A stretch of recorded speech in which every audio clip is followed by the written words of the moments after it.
El siguiente programa mixto contiene elementos de lenguaje, salud, sexo y violencia que pueden ser escuchados por niños, niñas y adolescentes sin supervisión de sus madres, padres, representantes o responsables. Que la calle no calle. RCR presenta Del Dicho al Hecho. Un recorrido por los principales titulares de la prensa capitalina y regional, con el estilo muy particular de Chugo Torrealba. Que la calle no calle. Nunca hubo tanta hambre ni tanto desempleo. Que la calle no calle. Las promesas de esta gente se volvieron puro cuento. Que la calle no calle. El barrio está en la calle reclamando sus derechos. Que la calle no calle. La calle es la esperanza que alimenta nuestro empeño.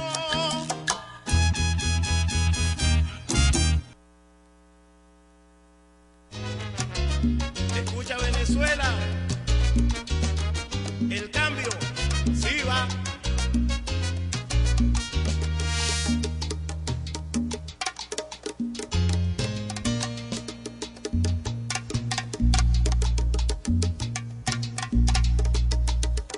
El sonido del futuro. El sonido del futuro. El sonido del futuro. El sonido del futuro. El sonido del futuro. En unión y paz si vamos seguros. Compañía, en este vuelo rasante por las principales primeras planas de la prensa capitalina y del interior de la República, yo quiero compartir con ustedes no mi sorpresa, porque no es sorpresa, ¿no? Pero sí mi preocupación es la palabra, por un hecho significativo para mí no como comunicador, sino como venezolano, como ser humano. Hay una noticia que yo les voy a dar a ustedes por acá, por Del Dicho al Hecho, una noticia que se sale del marco de nuestro perfil.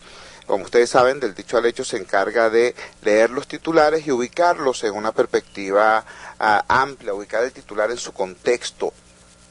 Pero como bien dice mi amiga Imara Lorenzo, el silencio también es un discurso, las omisiones también forman parte de lo que se expresa. Hay muchas cosas que se dicen, pero hay silencios que también son escandalosos. Bueno, hoy yo no encontré en ningún periódico regional, en ningún medio impreso nacional, una referencia a un hecho que es importante. Es sí un aniversario, no es un hecho del presente, pero ocurrió hace muy poco tiempo, y debiera haber hecho una marca, un antes y un después en la historia de las luchas sociales en nuestro país. ¿Cómo les explico? La señora Margaret Thatcher, quien fue una estadista británica muy importante, una persona que tuvo grandes logros en materia económica, una persona que jugó un papel destacado en la escena internacional. Bueno, la señora Margaret Thatcher es una de las más importantes razones por las cuales es recordada y sí, de alguna manera debatida, es porque Margaret Thatcher dejó morir a unos prisioneros políticos irlandeses que estaban en huelga de hambre en una cárcel británica. Los dejó morir, ellos estaban en huelga de hambre y los dejó morir. Eso, por cierto, la señora Margaret Thatcher fue una política del ala conservadora del partido Tory, es decir, podríamos decir una político inglesa de derecha. El dictador cubano Fidel Castro ha cometido miles de crímenes contra su pueblo, y muchos crímenes además, específicamente contra las personas que han disentido de su gobierno, de su dictadura. Ahora, uno de los crímenes más horrendos fue el perpetrado contra Zapata, un prisionero político que se declaró en huelga de hambre, y la horrenda dictadura de Fidel Castro lo dejó morir en la huelga de hambre. Bueno, les digo todo esto porque hoy se cumplen 3 años de la muerte de Franklin Brito. Hoy 30 de agosto, se cumplen 3 años de la muerte de Franklin Brito. Y no sale por ninguna parte, mi llave, por ninguna parte.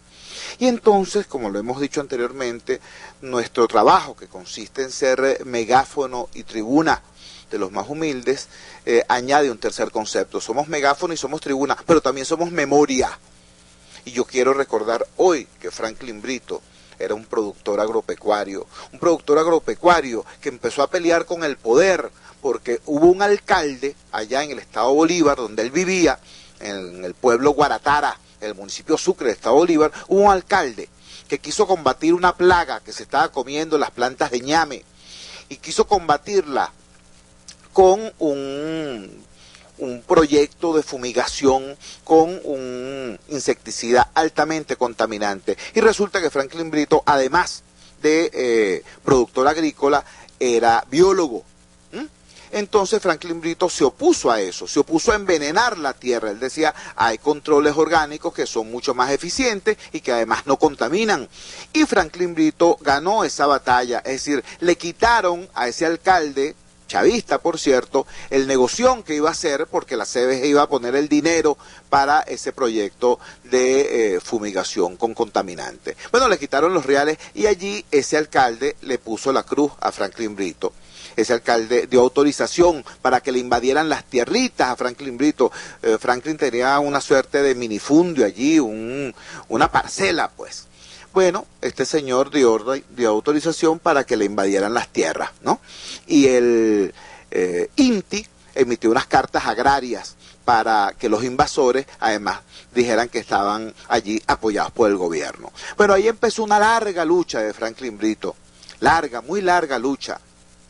Franklin Brito se declaró en huelga de hambre 8 veces, y creo que en su huelga de hambre número 4, número 5, por allí, Franklin Brito se cortó el dedo meñique de la mano izquierda, se mutiló. Ustedes saben por qué lo hizo, para llamar la atención de los medios de comunicación sobre su caso, porque vamos a decirlo de una vez, Franklin Brito no solamente fue agredido brutalmente por el gobierno, también fue agredido por el silencio de la sociedad. Él se tuvo que mutilar un dedo para que los medios de comunicación le hicieran caso, entendieran que su caso era serio, severo. Bueno, así pasaron las cosas, así pasó el tiempo. Franklin Brito se lanzó en huelga de hambre, creo que fue la 6ª o 7ª huelga de hambre frente a la sede de la OEA, y no pasaba nada. No pasaba nada. Un día el alcalde metropolitano, Antonio Ledesma, se lanzó en huelga de hambre también frente a la sede de la OEA, reclamando el dinero para pagarle a los trabajadores de la alcaldía mayor. Bueno, y cuando llegó Antonio, entonces ahí sí hubo prensa, movilización, luces, cámara, acción. Había mucha tensión y era lógico, ¿no? Un alcalde se estaba declarando en huelga de hambre. Termina la huelga de hambre de Antonio y se fue todo el mundo, incluyendo periodistas, incluyendo medios. Después vino una huelga de hambre de estudiantes allí mismo y nuevamente el dispositivo de solidaridad, los toldos, las colchonetas, la prensa, las luces.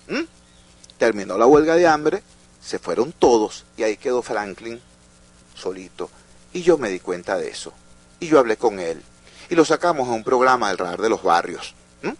Y empezó allí toda una oleada de, yo diría de vergüenza. El país se dio cuenta. Así como yo sentí vergüenza, el país se dio cuenta de eso, de esa injusticia. Y empezó entonces todo el mundo a ver qué estaba pasando con Franklin Brito. Y empezó a surgir un gran movimiento de al menos de empatía, sino de solidaridad con la lucha de este hombre. Pero tal fue este movimiento que en un momento determinado el gobierno llegó y dijo, mira, vamos a ver qué es lo que está pasando allí. Y ahí llegó Cilia Flores, y ahí llegó fulano de tal, ¿no? Y llegaron a un acuerdo supuesto. Y Franklin dijo, bueno, si es así desisto de la huelga, y lo llevaron para una clínica. Pero cuando estaba en la clínica, el gobierno dijo, sí, yo te voy a indemnizar, pero no te voy a firmar nada por escrito. Y Franklin dijo, no, así no, porque yo no estoy cobrando soborno, yo no estoy aceptando chantaje, yo quiero que a mí se me reconozcan los derechos. Y se declaró nuevamente en huelga de hambre. ¿Y saben lo que pasó? Lo secuestraron. Llegó de noche un piquete armado y se lo llevaron para el hospital militar. Se lo llevaron para el hospital militar contra su voluntad, por eso digo, secuestro. Y ahí lo tuvieron en el hospital militar. Y allí, en manos de sus captores, murió en la noche del 30 de agosto, tal día como hoy, hace 3 años. Después que murió, entonces mucha gente dijo que el nombre de Franklin Brito es una lucha, es una bandera en la lucha por el derecho a la propiedad y por los derechos civiles, después que murió, ¿no? Hoy, a 3 años de su muerte, su familia lo recuerda con una misa y yo lo recuerdo con estas palabras. Y yo sí digo, yo que estuve con él, ¿no?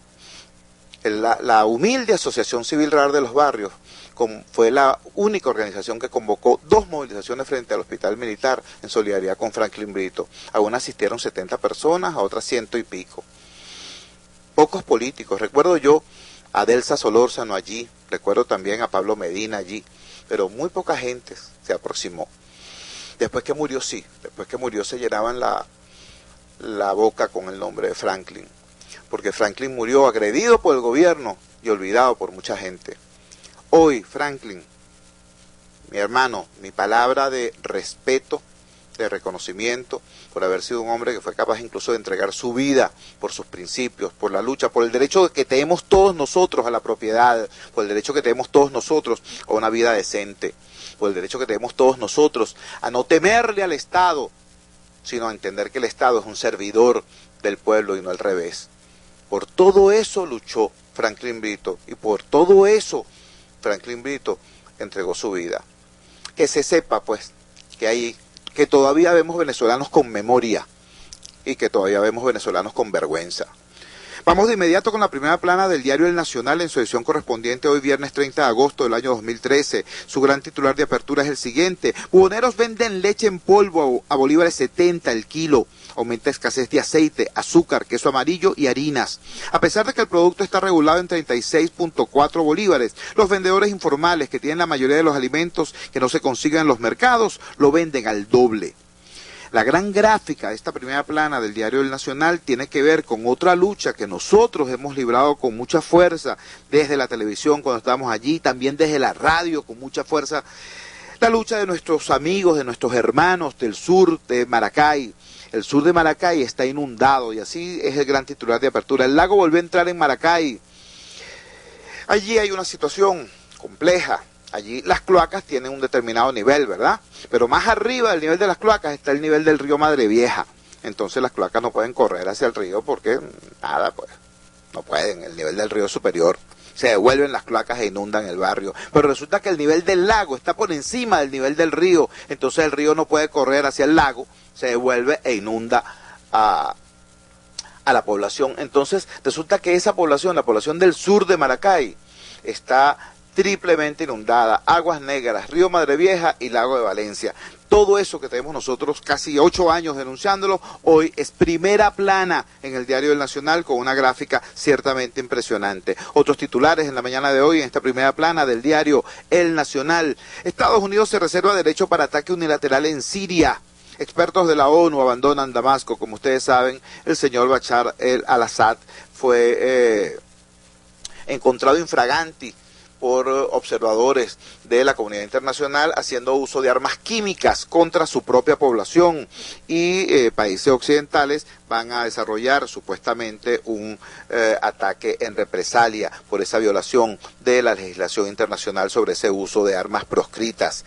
Otra información curiosa que viene debajo de este titular: El Sabayar viajó a Damasco y dejó al PSUV con 97 diputados. Estamos hablando de un diputado de origen sirio, un diputado del PSUV de origen sirio del Estado Bolívar, que se fue allá a Siria a visitar a su señora madre que estaba enferma, según refiere la nota de prensa, y allá en medio de esta situación de conflicto, este señor El Sabayar, repito, diputado del PSUV por el Estado Bolívar, decidió quedarse allá en Siria y luchar al lado del gobierno de Bashar el-Assad contra este presunto ataque de Occidente, lo cual deja al PSUV con 97 diputados.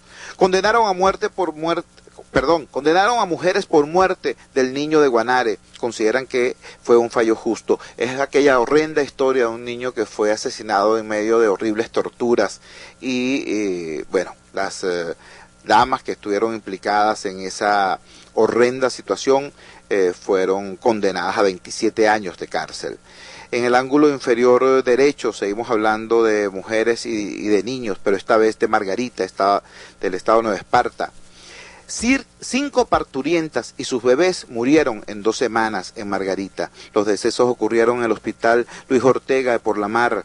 El presidente del Colegio de Médicos de la entidad, José Antonio Narváez, denunció la saturación del área prenatal de ese centro asistencial. Todo eso y mucho más está en la primera plana del Diario El Nacional en su edición de hoy, viernes 30 de agosto del año 2013. Vamos a nuestra primera pausa comercial y ya regresamos con muchísimo más de Del Dicho al Hecho. Usted escucha los titulares y las noticias de primera plana en Del Dicho al Hecho, solo por RCR 750 AM. Esto, Venezuela, es un canto de esperanza. Con tu esfuerzo, sí se puede.